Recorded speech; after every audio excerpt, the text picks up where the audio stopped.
Welcome to Season 2 of the To Health With That podcast, where we break up big health topics into small bites. I'm Amy, and this season I'll share all the tips, tricks, and hacks you need to get healthy with an MTHFR mutation in a step-by-step, week-by-week process. I can't wait.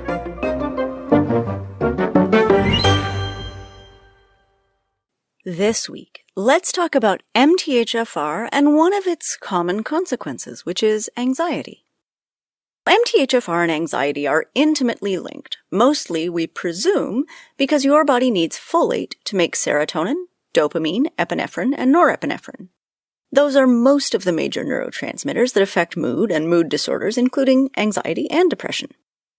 More specifically, a folate molecule is needed to convert BH2 to BH4, and BH4 is needed to convert the amino acid precursors, tryptophan, into serotonin, and tyrosine into dopamine, norepinephrine, or epinephrine. We did a whole post about it, and so if you would like to brush up, you can check the show notes, follow the link to this week's post, and there will be links to related posts. Because of this connection, working on optimizing your methylation can have a huge impact on anxiety and depression. But it isn't the only thing you can do. Of course, there are pharmaceuticals for anxiety, and I'm not really going to cover those because that will probably be your doctor's first go-to solution, and that's fine. But there are other things as well. So today, let's talk about steps you can take in your own real life to reduce anxiety. Now, we also already had a whole post about mental bad habits and how you can break those, and that link will be in the show notes as well. Eat regular meals. This kind of sounds like a softball, like it couldn't possibly make a difference to anybody's anxiety level because it's just too simple. In reality, keeping your blood sugars balanced and stable can cause a huge drop in anxiety levels, and here's why. When your blood sugars drop, either from a skipped meal or after a sugar rush and the inevitable sugar crash that follows, your body has a low sugar stress reaction. So sugar is absolutely vital to the functioning of your brain, and so your blood has a very tightly regulated amount. If that amount drops, your body literally goes into panic mode, activates your HPA, which is your hypothalamic pituitary adrenal axis, and pumps out stress hormones to bring your sugar levels back up. This is a physiological response. It is utterly unavoidable. It has to happen so your body can keep you alive. But it also contributes tremendously to the feeling of anxiety. Skipping meals is incredibly stressful for your body, and that translates to actual stress hormones that affect your levels of anxiety. Keeping your blood sugars balanced throughout the day is far more important than you realize. And if anxiety is an issue for you, then it's important to back some of the sugar out of your diet and make sure you eat regularly.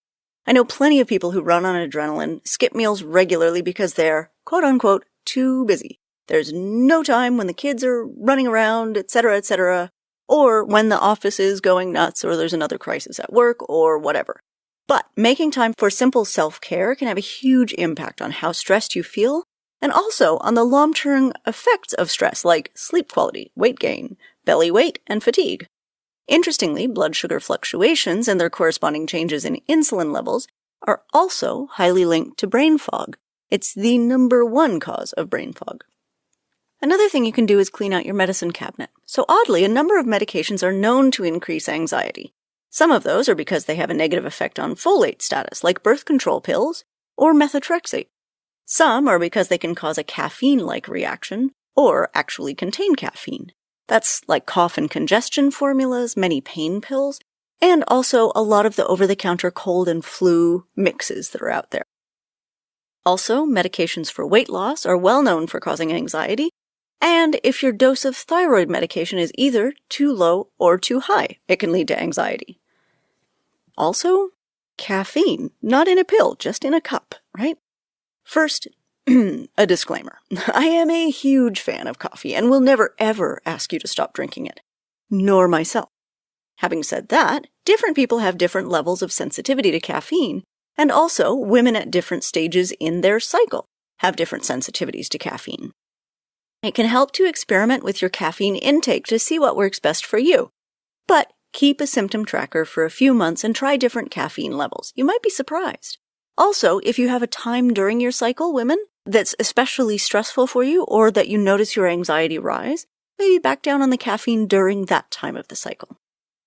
In truth, any human with more caffeine than their body can easily process is going to experience more anxiety, more edginess, and more irritability.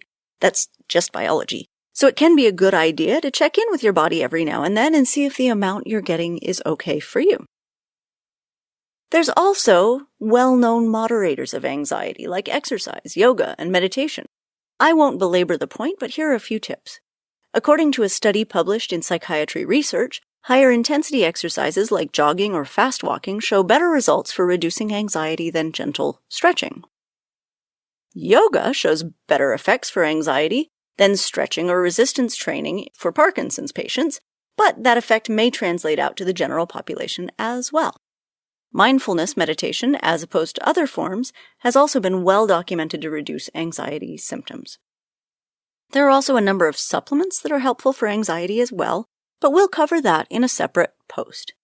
Thank you so much for listening today, and please sign up for the mailing list at tohealthwiththat.com. We've got some incredible things coming this year, and I want you to be the first to know.